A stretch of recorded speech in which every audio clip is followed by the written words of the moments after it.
Okay, friends. Hello. I'm going to get my fuzzy camera to focus a little better. All right, we have some fun people already. That's great. Okay, my goal is to make this a short and succinct and very informative webinar for you. And so my idea is to shoot for about the 30 to 35-minute mark of the information that I've prepared, and then maybe leave just a few minutes at the end if we want to go over some questions and things like that.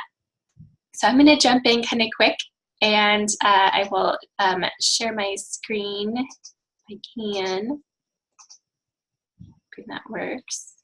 Let me see here. Okay, I think that should do it. So, all right. Welcome to everyone. And if you and I haven't actually met before, I would just say, hey, I'm Amanda Dumas. I am a mom of 5. I homeschool. Oh yeah, I mean, there's tons of things I could tell you about me. Live in Orlando, Florida. One of the big things I'm into is empowering women with natural remedies, and I also, it just thrills me to inspire courageous communities of people who are willing to serve and willing to try new things, and especially natural things. I definitely have a penchant for that. I started Enamored with Nature Oil Education Group, which is on Facebook. So if you want to hop in there to get some support, that is actually a public group, so you can just ask to join, and one of the questions will probably say, how'd you hear about us? You'll just say, at the pet webinar. I'm also going to post this recording on that Facebook group, and then you'll also be able to find it on YouTube.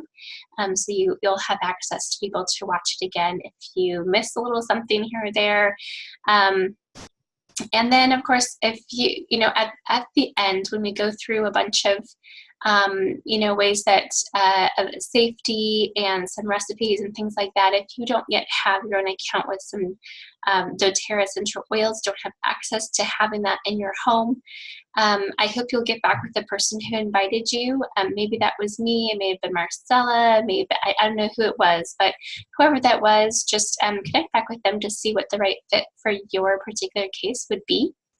And I hope I hope that, well, really, this whole thing is just to try to, show you the many benefits of essential oils, and I feel like it's really important to provide your family with that awesome level of support, and I feel like that should include your 4-legged friends as well. So we're going to go ahead and continue on to the next part. You guys probably are aware that a dog's sense of smell is much more keen compared to humans. They actually have 220 million smell receptors, dogs specifically. Cats even have anywhere between 45 and 80 million smell receptors. So humans only have about 5 million. So that gives you kind of a sense. And some humans have more than others. Some are more sensitive to smell compared to others, or they are more trained and acute.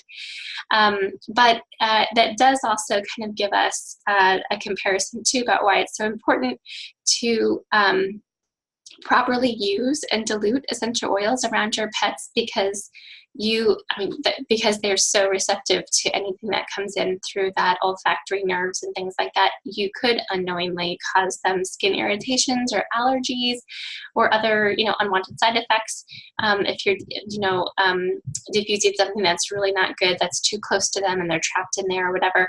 So I'm going to offer some basic guidelines about what to do in that particular case. So number one, I feel like you're going to want to choose the right quality. And when we're talking about how to safely use essential oils, this is probably the number one thing that comes up for me. And all of the different veterinarians that have books and things like that out, they all harp on this one topic. You have got to make sure that you're using an oil that has a very strict standard that would be 100% purity. You've got to know what you're dealing with, and have the know-how about dilution levels and things like that. A lot of the low quality oils might have some harmful contaminants or some chemical ingredients and pesticides, and those lower grade products also go through a lot of processing that destroys the natural health and therapeutic benefits that something that's certified pure therapeutic grade would have. I only trust doTERRA. It's what I'm most familiar with. I did experiment with some other brands before, and I can't speak to their quality. I just know that I have 100%. I like the integrity and so much of where doTERRA as a company is going in terms of giving back on a global scale, and working very much into just making that transparency level so that we can see the purity and potency that are there. And that's something that I don't see in a lot of the other companies that I've heard of or that you see online or things like that.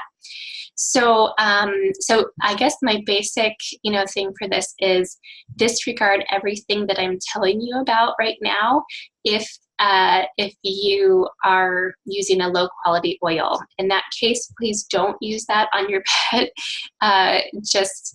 Take care, in that case. And I don't follow my recommendations if you're not using a high quality oil.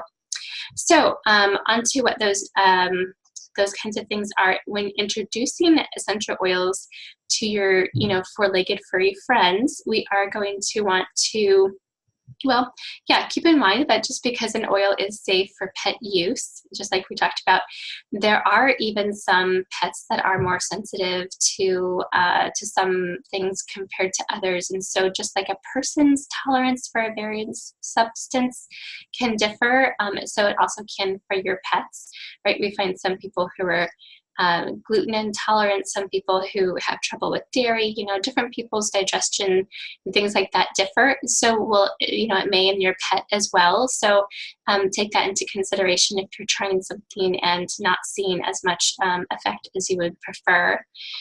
When you're trying an essential oil for the first time, it's a really great idea to just kind of start out slow and make sure there's no visible side effects. Some things that you could look for in your pet would be something like wheezing or shaking or muscle tremors. You could also just kind of hear them whining or vocalizing maybe, or kind of like excessive sniffing, or just seeming nervous, is enough too. Scratching or rubbing their face. Those are all things that will kind of like give you a little bit of a clue that they're not super comfortable with that. Now, so it's one easy way just to kind of like introduce something is you could do just 1 or 2 drops of a pet-friendly oil, which we'll talk about which ones exactly are pet-friendly. But you could put that into a diffuser and allow the scent to permeate the room at 15-minute intervals and just kind of watch your pet and see, are they looking comfortable? Are they looking happy? Or are there, signs that this is affecting them poorly? So, it's the one thing that I would also caution you, just like for any other thing, is do always leave the door open, because we want our animals to be able to go out if they need to. Okay, so and I have to tell you the honest truth here. I find so many people that I know, when you talk about using essential oils with pets, they're like, oh, but I Googled it. And, there's so many things out there that say this isn't good and that isn't good, especially for cats. It seems to be the big deal. Like, you can't use lavender, and like, you don't use eucalyptus, and things like this. And it becomes a little bit of a scare tactic. There's so much fear wrapped up into it. But when you talk to people who are actually, truly in the veterinarian practice and are using using essential oils in their professional practice with pets, those people will tell you that it is far more common for people to go buy Lysol spray or these room fresheners or something like that, and they don't think twice about all over, you know, and like, well, how come my cat's like wheezing and sniffing, and how come but then you're like, oh, essential oils, watch out, we could kill them. Like, really, anything that's synthetic or, you know, artificial, or that comes with a, you know, a label of things that are not able to be disclosed because it's proprietary secrets and all those kinds of things, you don't want them around you and your own lungs, and you don't want them around your animals. And so in comparison, if you're going to say to yourself, what would I use instead? Yes, you are going to want the essential oils. By far, it is a much better fit. So, but still, let's go ahead and remember to keep the door open and allow your animals to be able to wander to a more comfortable space. We would never lock our animals in a bathroom and have, you know, something diffusing at like a really high rate. You know, that would probably never end even, you know, well for any animal. So especially when introducing it, let's just make sure to have that open space where if they feel like wandering into another room, maybe that's a clue, maybe it's not.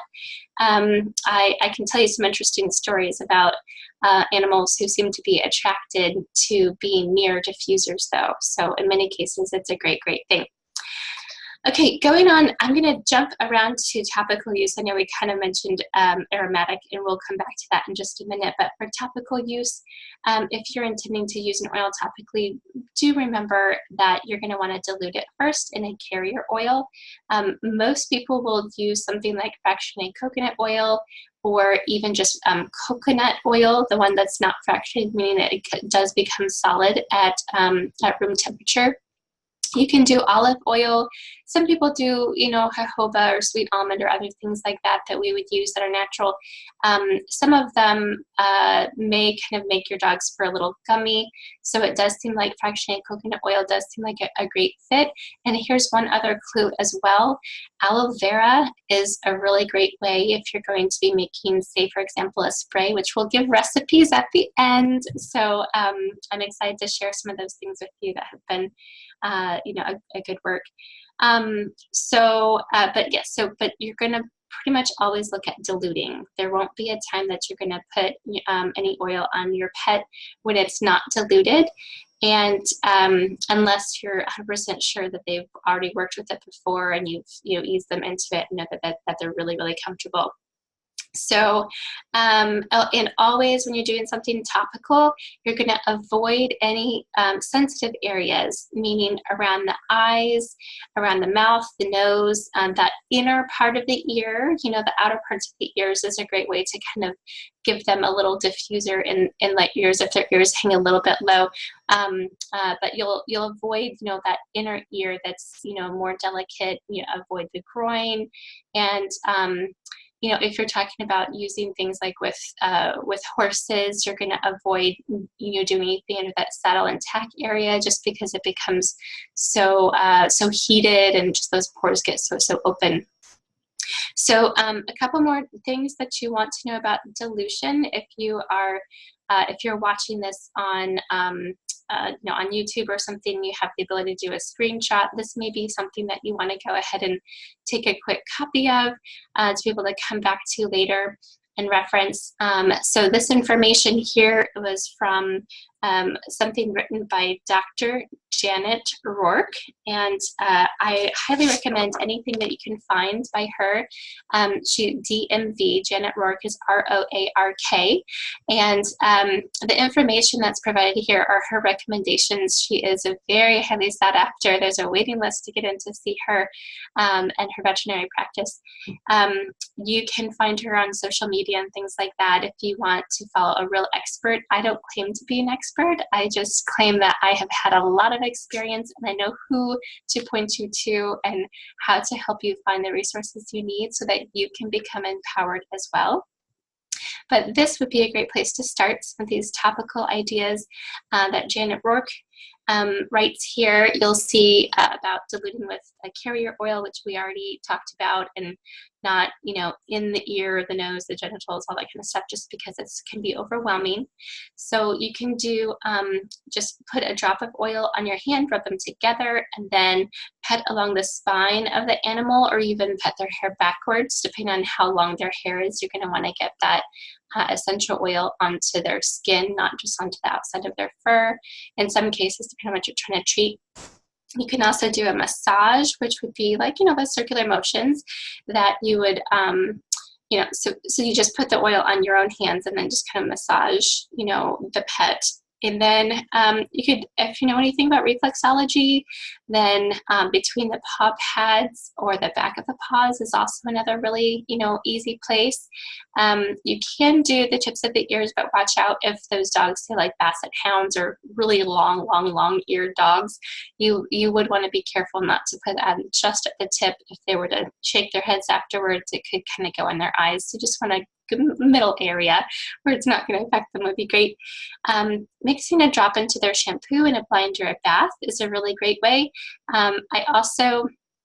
I actually got a tip from this about using things with my kids when I was reading about applying essential oil into a couple cups of ice water for a cold compress, or you can do hot water for hot compress, and that helps you be able to get like just a cloth that has 1 or 2 drops of essential oils in this larger thing of water, and then you can wring that out and apply it to whatever the issue is, say a wound or like sore muscles or things like that. You can just have that you know, pan of water and use the cloth to be able to kind of apply it already diluted with the water. Roller bottles isn't so recommended for pets, just because of their hair and, you know, all that contamination that could happen. So we do tend to use spray bottles or the oils as they are kind of like, you know, more in an oily form. All right, and glance over here about the dilution levels. Puppies and cats, and also, you know, dogs that are, you know, smaller, you're going to want to have something about like 2 drops in 2 drops of essential oil for 250 drops of carrier oil. Now, when I'm actually going to translate that for you is at the end when we're taking a look. Oh, I just remembered I forgot my little spray bottles. So we have 2-ounce spray bottles, which if you guys came for the live event, we got to make a couple different recipes, which I'll be sharing at the end. You guys will really enjoy those, I'm sure. Many people have a lot of success with them. But a 2-ounce, say, amber colored spray bottle is majority filled with either aloe vera or some fractionated coconut oil with some water even for some of them. And that spray bottle is actually is about, so it's 2 ounces, which would be 250 times 4. So that would mean you're going to look at, for a young pup, that a 2-ounce spray bottle, you're going to translate whatever recipe so that it has no more than 8 drops of essential oil in the entire thing, and all the rest is, you know, aloe vera or fractionated coconut oil, or maybe even water in some cases. And then as you go up, you see dogs that are under 20 pounds and elderly dogs. You can kind of up it a little bit when you're looking at those dilution ratios. When you're looking at dogs that are over 20 pounds, you know, and sometimes some of the dogs who are like, you know, 60 or 80 pounds or something like that, it's nice to be able to do something like and that kind of thing. It would almost be like 20 drops per the 2-ounce bottle. And we find those pretty effective starting places. And I love to have things made up ahead of time so they're just super easy to use.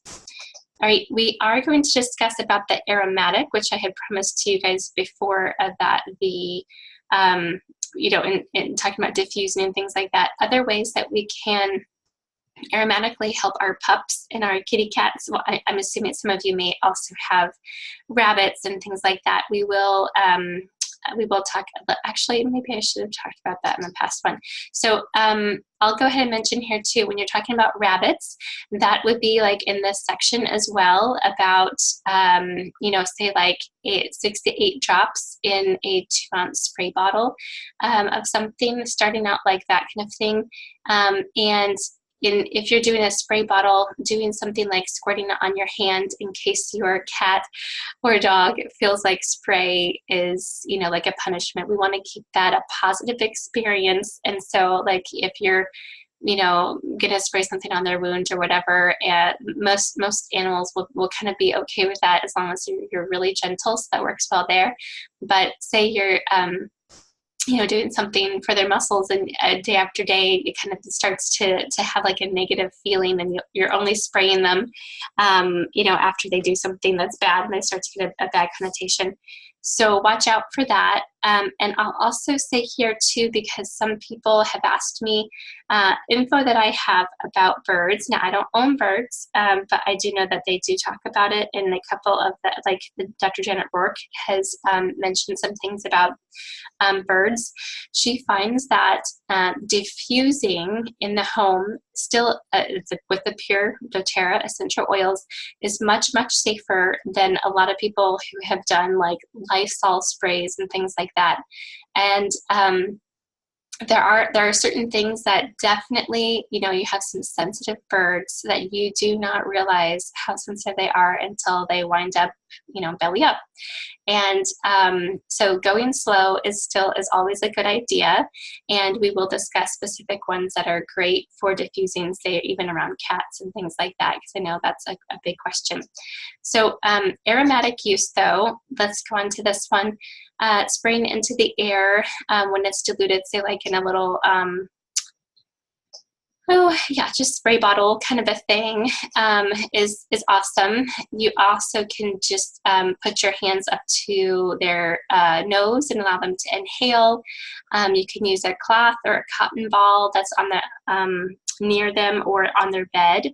A hot water steam, which I hadn't actually considered before, but does make sense. I do know I've seen some cats who get some sort of respiratory thing where they just, you know, drippy nose and things like that. So having them in like a kind of like a hot water kind of steam where they get to kind of get some of that like in a deep sense and breathe that in can be effective for them just the same as it is for us when we have respiratory issues. You can use a humidifier as well, and just be sure that it's one that's safe to put essential oils in. And then of course the easy super, you know, like pretend diffuser, which is like just having a fan or an air filter that you have a drop of oil on a cotton ball or something like that. And then you'll notice there's a quick tip, which probably should go more for the internal side of things. Well, no, actually, no, this one's not internal. It's more topical.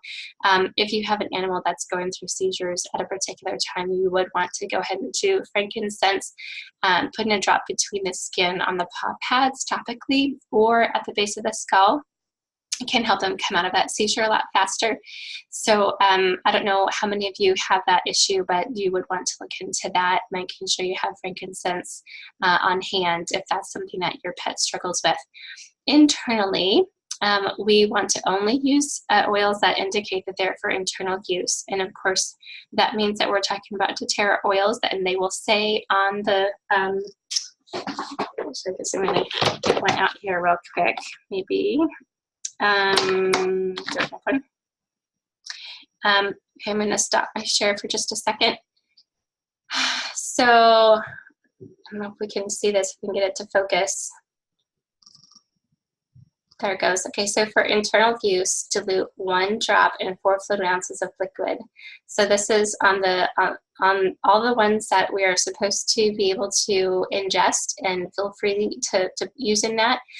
They're going to already have that on their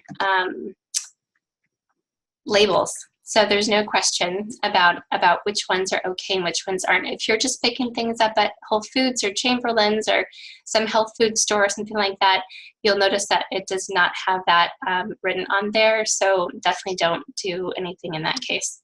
I'm going to go back to sharing my screen again. So it's generally not recommended that you give more than 1 to 2 drops internally at any one time. Spreading throughout the day is good. I mean, the same thing for adults as well. So you can put some in a capsule with carrier oil. Some dogs do well with that, or larger animals who are used to eating larger chunks of food. That would work really well. You can also just mix it plain with wet food. I know some people who put marjoram in theirs, in their pets' food, and that goes well. Lemongrass, frankincense, copaiba, especially copaiba. That one's been amazing for so many animals, horses, and that's amazing what copaiba can do. You'll want to, you can also place a drop on your finger and then wait till it's mostly dry and rub the residue on the pet's gums. I find that very effective, especially with myrrh, if they actually have infection or something that's really sensitive, around their oral issues. You can do a drop of oil just in their drinking water. We don't want to really do that for cats, though. And then if you're going to be brushing your pet's teeth with a natural toothpaste, and then you could also put a drop, on there, and just do like a 2 tablespoons of baking soda, enough water to make it paste, and then just use a dab of that to brush teeth is a good way. Going on to general do's and don'ts, we have already discussed about how diluting essential oils in a carrier oil is best, and always starting small and keeping in mind moderation. You're going to also as you would if you're giving your pet, like, say, a new food for the first time and things like that, you're going to kind of observe, and you just, take care, monitor that pet during that time. And also consider the fact that different animals are going to need different care based on their weight and their breed and things like that. Just, it does make sense to be conscientious. We already discussed also about making sure it doesn't go near their pet's eyes and mouth or nose or other sensitive areas. And we are going to talk a little bit more about some of that hot or warming oils, like peppermint or oregano and clove and thyme, things like that. So this is some of the info that Dr. Janet Rourke puts out there, talking about, which we already had discussed about, when diffusing, you're going to allow the animal to roam freely. You're also going to go in small increments instead of, rushing ahead and seeing, if you can do, I always tell people, small amounts more often equals a bigger impact than a lot at once, because our bodies are made to metabolize things, and we want to find out that perfect metabolism rate for our animals as well as for us, and it's going to be slower versus giving like a large dose. If they are on some medications, which I'll give you some more info about a couple things later. You do want to make sure that's mixed into your conscientious thoughtfulness of how to introduce essential oils. We talked a little bit about not having them near the eyes, ears, nose, or genitals, but if you do accidentally get something in their eye, you can wipe it with a tissue that has a few drops of carrier oil. You don't want to flush it with water. I'll tell you a story about using this with my daughter. My daughter was using, I believe it was On Guard or Clove or something like that. She had a sore tooth, and we already had something, something scheduled with the dentist, but hadn't got there yet. She was just doing a rinse. We weren't doing like it where she was drinking it. We're just doing a rinse to kind of help some of that bacteria and also help the pain go away, because clove and the On Guard can really help relieve some of that kind of pain. So she was doing just like a shot glass of warm water with a drop or two in that. And somehow, and I still don't really know exactly how it happened, but when she spit into the sink after she was done, swishing, it somehow came up the side of the faucet or something. I don't really know how, but somehow it got into her eyes after she spit. And I felt so bad, because I'm like, oh, those are some hot oils. But right next to us, we had some just plain coconut oil that sometimes we use for moisturizing, or helping tame her hair and things like that. And so we just swiped some on there, and it was 2 seconds or 3 seconds that she ever had any pain, because it really does work very well to have a carrier oil that rubs on top of whatever it is that got where it wasn't supposed to be. It definitely relieves that pain and helps dissipate any issues. Do use caution when you're using essential oils for animals that are kind of frail, and we'll talk a little bit more about pregnant or animals that are on medications or epileptic as well. You do also want to use a water diffuser rather than one that pulls oils directly from the bottle. Most diffusers that you find will either be a pad diffuser or a water diffuser, and so those are the ones you're going to kind of want to focus on. Some of the more expensive ones that pull it directly from the bottle, if you didn't pay $80 or more for your diffuser, you probably don't have to worry about it, but there are some that just diffuse the essential oil directly. So that would be one that you'd want to really make sure your pet has access to leaving the room if you're going to be using that. Don't do the same topical medication, including the dermal patches and the topical flea and tick treatments. You can vary, one from the other, and use one at one time, and then maybe the next day do one extra spritz before they go outside for a walk in the woods or something like that. But don't do it right at the same time. It can be overload to their system. You don't want to do anything that contains xylitol, including the toothpaste that doTERRA has, which is amazing for people. And the essential oil beadlets also contain xylitol, so you want to watch out for those. Those don't go good for pets. Using only therapeutic grade is important. Also for dogs with long ears, we said that before about when they shake their heads, you watch out. So let's see, and we also mentioned before, signs of distress would be like drooling or squinting, rubbing their face, vocalizing, panting, muscle tremors, starting shaking, vomiting, diarrhea, skin irritation. If any of those kinds of things happen after you have an essential oil application, you're going to want to take note of that. But don't panic if your pet has a skin irritation or an adverse reaction. Most of these do resolve with dilution, right? As we were talking about, putting another carrier oil, like a coconut oil, on it. And most of them resolve quickly, and certainly within 24 hours, but you can call a vet for any emergency situation. Okay, also, so in general, we want to give cats especially time to acclimate to different oils by using just small amounts before we ever try using something topical with a cat. And that's just because their livers are much more sensitive, and so we're definitely going to want to, go slow with them. So we already mentioned, things about diffusing, like in slow applications. You notice I put up here the essential oils that Dr. Janet Rourke says to avoid with cats, both topically and internally. I'm going to skip reading them. You guys can come back and take a screenshot if you need to. But it's a pretty long list. Like, I know some people are like, oh my gosh, that's like all the essential oils I know. What else is there? Don't worry, there's still plenty of things that are very helpful. Cardamom tends to be one that is very often used with cats. Also, frankincense, of course, is good for everybody. Geranium, if you guys are ever looking for a substitute for melaleuca, if you like something that you would possibly use melaleuca for on your family or your daughter or something like that, geranium is a great substitute if you're not sure what else to do. It's very healing to the skin.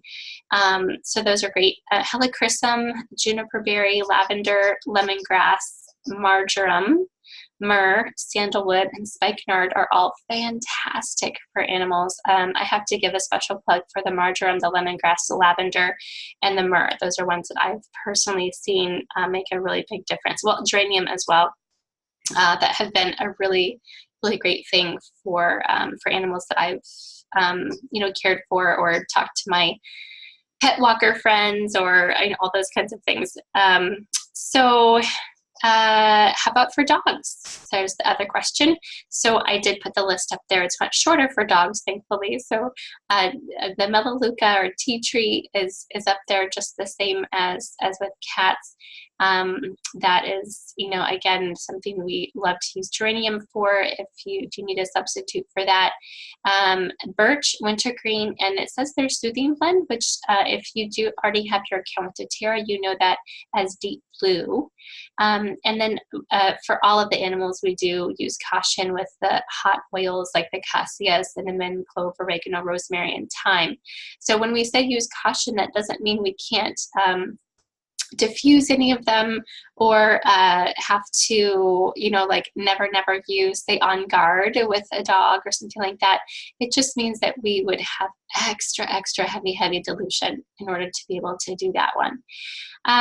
Okay, and I have heard several veterinarians recommend using some of these hotter oils like the oregano or the clove in certain situations, but if you feel better avoiding them, that's probably the best thing. So I would say, unless you're actually working with a vet who knows about using essential oils with pets, just avoid those. And, you know, when you're talking about you know, like internal or topical, unless you really know what you're doing. Okay, so some things that are good for dogs are cedarwood. I'm going to talk about that one. That was a really great one. Digest Zen, frankincense, geraniums, juniper berry, lemongrass, marjoram, lavender, Roman chamomile. See, a lot of them are very similar as well. So yes, lots of really good things. Let's talk about, I think we have mentioned a couple signs of toxicity, and you're gonna see, you know, most of those things, like including changes in eating habits and signs of confusion and whatnot, and digestive issues. For those kinds of things, you will still want to connect with your veterinarian to you know, figure out all those things for. I'm going to run through a couple essential oils that I think are fantastic.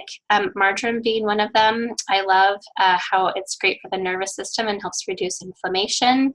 It's also known for muscles and joints and tendons. These are the kind of things that you want to, like, you know, rub into your pet's skin. You can even do it like on a regular basis. Lavender, most people have heard of this one before, and they know it's good for reducing their pet's hyperactivity and things like that. It can be mildly sedative, but it's just, you know, very relaxing, you know, especially if we're talking about car sickness or car ride anxiety. Lavender is amazing for treating burns and bruises and, you know, other like grazes or issues, you know, from running around in the woods. Flea bites and any kind of wound healing is really great. Helichrysum is a powerful antidote for anything that bites. You know, it's basically, it's amazing at healing broken capillaries. So any, you know, bites, if your animal's got in a fight with, you know, another cat or something like that, any soft swelling or broken bones, Helichrysum is amazing for that. You're going to want to definitely look into it. And then here's one other thing that most people don't know is that it can stimulate the liver and aid in detoxification, which means that it's actually really good for animals who have a tendency to vomit or need to clear mucus from their lungs. Cedarwood has so many great benefits, but of course, fleas is number one. A lot of people, you know, really enjoy being able just to put one thing on their animal. And like things like kennel cough, respiratory issues are very well controlled with cedarwood. You may also find that if your dog has a lot of stiffness, you know, in the joints or arthritis or back pain, that's great. And, you know, of course, everything related to their, you know, fur and things like that, about eliminating dandruff or, you know, also it's on the emotional side of things, similar to lavender. This has a really great ability to give a better sense of inner security, including, you know, for animals who have kind of a more severe separation issues. Frankincense is amazing in so many ways. I could go on and on about that, just that one thing, but you'll find it's antiseptic and anti-inflammatory. It's great for scar reduction. It's good for, you know, soothing skin. Any kind of growths that your dog may have in odd places. This can be really great just because of the cellular function that it helps to kind of return to homeostasis. It can also help with some digestive problems as well. Geranium, I mentioned, is so great for, yeah, just I don't know, balancing hormones is one, helping circulation, and you know, this is actually good for calming pets who are prone to seizures. But you'll also want to just consider it for wound healing, just the same as lavender as well. Lemongrass is another one I feel like needs a little bit of a highlight. Most people have heard of this before for fleas and ticks because it has a really great citral and geraniol content. It's really nice to be able to have the lemongrass in a spray because it really can improve your dog's skin conditions as well. So to recap, we do, you know, I want to go over a couple recipes before we start taking a couple questions. And I do have just a handful of ones that I just want to point out. So one here is the fact that you can do like a dry powder shampoo. I've seen in the stores this can be kind of expensive when you're looking at things like that to keep your pet's coat really healthy. And so I like that there's a couple options here for either light colored fur using arrowroot powder and a couple drops of essential oil, or the dark colored fur, you can add in the cocoa powder. This does make it really, really great, not only for kind of a fresher upper before you have somebody come over who you know is going to be, you know, covered with that and you don't have time to wash your pet, but also it is helping to repel ticks and other pets. So that's really great. Also consider here the little tip that they have about using coconut oil. There's so many benefits to that as well. Okay, so some of the recipes that I think are the most fun and the most helpful are this one here, for anxiety, for breath, for itching, and for lumps. I'm just going to have you guys take a screenshot, but I do want to just, you know, bring to your attention that the recipes were developed by Dr. Janet Rourke, DMV, and they are safe to use on all dogs that are over 3 months of age with no underlying health conditions such as seizures. And these are highly diluted mixtures, and more of the listed essential oils may be added if you're not achieving the desired effect with your pet. And they do note which ones have the omissions for cats. So, for example, when we're looking at dissolving some lumps, you see 10 drops frankincense, 5 drops sandalwood, 5 drops orange, and it lists in here, omit the orange for cats. And so you'll notice because these are 2-ounce fine mist spray bottles, this is about 20 drops in a 2-ounce bottle. So in this case, when you're omitting some of these, it just, you know, ends up being something like, you know, 15 to 20. So those are for that. I'm going to show you also ones for bugs and muscle issues, cuts, and respiratory things. Hope you'll take a minute and do a little screenshot of that if you need to. And then the last one I'm going to show you is this one here. I know I redid the cuts and respiratory stuff a second time. Sorry about that. It's just how it ended up on the page. So digestion, I would say, tends to be kind of a big deal for some of the people that I have talked to. And this idea of having the ginger, coriander, fennel, and myrrh, it's a really, really good mix, and have many, many people who have come back again and again. The other one is actually the itch, this itch one here with the lavender, roman chamomile, geranium, myrrh. When you top it off with the aloe vera or distilled water, either one. The aloe vera is especially, but so great for pets. They love it, and there's just some really, really good results from that. So I would say like the digestion one and the itching one. Well, a lot of people have used the anxious one as well. So anyway, so those are some really great things. I do want to mention too that there are a couple really good resources. if you haven't got enough answers, from me, which I know this is just a cursory thing, so we're just about ready to jump off here. But if you just go to YouTube, I know YouTube taught, I love it.